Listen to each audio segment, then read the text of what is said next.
শশী থারুরের সুর ওই অপারেশন সিঁদুরের সময় থেকেই তার নিজের দলের সাথে মিলছে না। তো এই অপারেশন সিঁদুর নিয়ে সংসদে বিতর্কের সময় শশী থারুর কংগ্রেসের বক্তার তালিকায় ছিলেন না।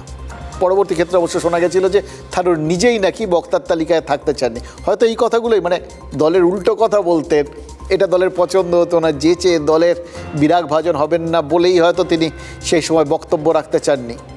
কিন্তু দেখুন, যদি এই বিল নিয়ে ভোটাভুটি হয় তখন তো আর সরে থাকার ব্যাপার নেই। শশী থারুর তো ভোটারের তালিকায় থাকবেন। এবার কংগ্রেস যদি হুইপ জারি করে তখন কি হবে? অনেক কিছু হবে আর কি, বোঝাই যাচ্ছে। কিন্তু আপাতত বিজেপি কংগ্রেসের সঙ্গে এই বিল নিয়ে কয়েক মাস যে হাডুডু খেলবে সেটা আমরা পরিষ্কার বুঝতে পারছি। কংগ্রেস দাগি বাঁচা অর্ডিন্যান্স এনেছিল, বিজেপি মুখ্যমন্ত্রী প্রধানমন্ত্রীর পদ কেড়ে নেওয়ার বিল এনেছে। এবার এটা দুটো সামনে ফেলে দিয়ে বলবে এবার ভোটাররাই বিচার করুক কারা বেশি স্বচ্ছতার পক্ষে। মানে এই প্রচারটা কিন্তু আজ থেকেই শুরু হয়ে গেছে।